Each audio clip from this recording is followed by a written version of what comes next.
Hello दोस्तों, आपका मेरे यूट्यूब चैनल पर स्वागत है। दोस्तों, आज हम इस वीडियो में बात करेंगे बच्चेदानी की गांठ यानी कि रसोली हो जाती है तो उसे बिना सर्जरी और बिना दवाई के आप आसानी से आयुर्वेद इलाज से कैसे सही कर सकते हैं। तो आइए जानते हैं। कई महिलाओं को अपने जीवन में कभी न कभी गर्भाशय फाइब्रॉइड हो सकता है। समस्या यह है कि इसके कुछ खास लक्षण नजर नहीं आते हैं। महिलाओं को होने वाली एक आम समस्या है। इसे गर्भाशय की गांठ, बच्चेदानी की गांठ होना या फिर आम बोलचाल की भाषा में रसोली की गांठ भी कहा जाता है। तो दोस्तों, इस तरह की गांठ कैंसर नहीं होती है और ना ही गर्भाशय के कैंसर के बढ़ते जोखिम से जुड़ी है। अगर आप भी इस समस्या से पीड़ित है तो आपको यह नहीं समझना चाहिए कि आपके गर्भाशय में कैंसर है। इस तरह की गांठ गर्भाशय के भीतर या फिर दीवार पर हो सकती है।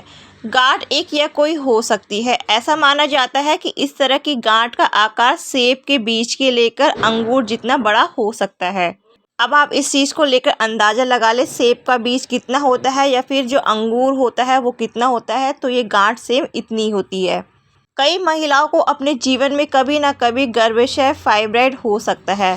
समस्या यह है कि इसके कुछ खास लक्षण नज़र नहीं आते। इसका इलाज पूरी तरह से महिला में नज़र आ रहे लक्षणों पर निर्भर करता है। मेडिकल में इसका इलाज कुछ दवाओं या फिर सर्जरी के जरिए किया जाता है। लेकिन दोस्तों, आयुर्वेद डॉक्टर का ये मानना है कि आयुर्वेद में बच्चेदानी में गांठ का इलाज मौजूद है और आपको बिना दवाई या फिर सर्जरी के बिना भी आराम मिल सकता है। लेकिन दोस्तों, कई महिलाओं की गांठ बड़ी हो सकती है जिसका कोई इलाज नहीं है, सिर्फ उनका इलाज सर्जरी ही एक ऑप्शन है। तो आप पहले ये चेक कर ले कि आपकी गांठ अगर बड़ी है तो उसका सिर्फ एक ही इलाज है, वो है सर्जरी। लेकिन अगर आपकी गांठ जो है वो छोटी है तो आयुर्वेद में उसका इलाज लिखा है।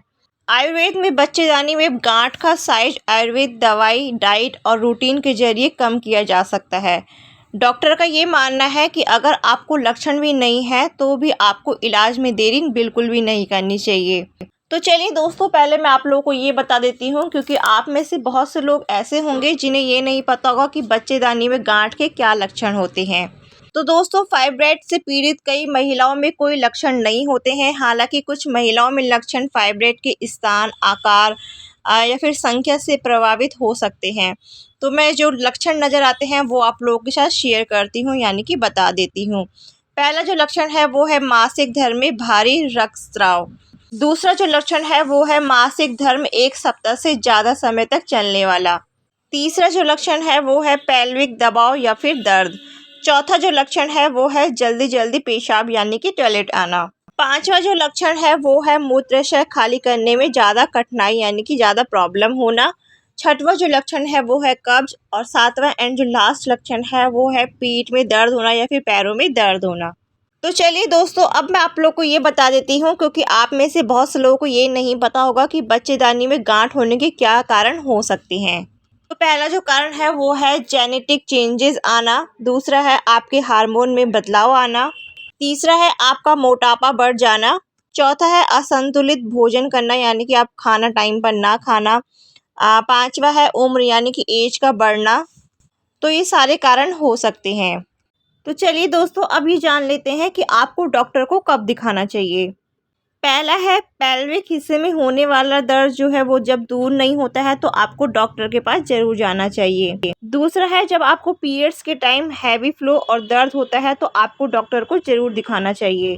तीसरा है पीरियड्स के बीच स्पॉटिंग या फिर ब्लीडिंग हो तो आपको डॉक्टर के पास जरूर जाकर दिखाना चाहिए। चौथा है मूत्राशय को खाली करने में जब आपको कठिनाई हो यानी कि प्रॉब्लम हो तो आपको डॉक्टर के पास जरूर जाकर कंसल्ट करना चाहिए। पांचवा है जब लाल कोशिकाओं की संख्या कम हो या फिर एनीमिया कम हो तो आपको डॉक्टर के पास जरूर जाना चाहिए। छठवां और लास्ट है अचानक पेल्विक हिस्से में गंभीर दर्द होना यानी कि ज़्यादा दर्द बढ़ जाना तो आपको डॉक्टर के पास जरूर जाकर चेकअप कराना चाहिए। तो चलिए दोस्तों, अब जानते हैं गर्भाशय की गांठ यानी कि रसोली आ जाना तो उसका आयुर्वेद इलाज क्या है। पहले ही मैंने आप लोगों को ये बता दिया है, अगर आपकी गांठ बड़ी है तो इसका सिर्फ एक ही इलाज है, वो है सर्जरी। लेकिन अगर आपकी गांठ छोटी है तो आयुर्वेद में उसका इलाज हो सकता है। तो दोस्तों, गर्भाशय में कई तरह की ग्रंथियां होती है, उनमें से यूटेराइन फाइब्रॉइड भी एक है जिसका आयुर्वेद में दवाइयों से इलाज संभव है। इसके इलाज के टाइम मरीज में दोष का लेवल देखा जाता है। मुख्य रूप से वात और कफ दोष की निगरानी की जाती है।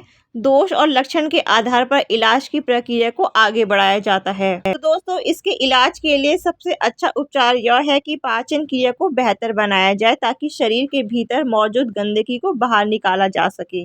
इसीलिए आपको आसानी से पचने वाले खाद्य पदार्थ जैसे कि चावल हो गए, सब्जियां हो गई, ये ज़्यादा सेवन करना चाहिए। इसके अलावा दोपहर को और रात को आपको हल्का खाना खाना चाहिए। तो दोस्तों, उम्मीद करती हूँ आपको अच्छी तरह से समझ में आ गया होगा। आपको चावल और सब्जियों का सेवन ज़्यादा से ज़्यादा करना है और दोपहर और रात को आपको हल्का खाना खाना है। इसके अलावा मैंने ये भी बता दिया है, अगर आपकी रसोली यानी कि गांठ जो है वो बड़ी है तो सिर्फ उसका एकमात्र ही वो है सर्जरी यानी कि ऑपरेशन करना। उसके अलावा कोई भी ऑप्शन नहीं होता है। बट अगर आपकी रसोली यानी कि गांठ जो है वो छोटी है सेब की बीज की तरह, तो इसका इलाज यही है, आपको सब्जियों का सेवन ज़्यादा से ज़्यादा करना है। तो दोस्तों, उम्मीद करती हूँ आज की वीडियो आप लोगों को पसंद आई होगी। अगर वीडियो पसंद आई है तो वीडियो को लाइक कर देना, साथ ही साथ चैनल को सब्सक्राइब कर देना, जो कि एकदम फ्री है। इसमें आपके 1 रुपये भी खर्च नहीं होने वाले।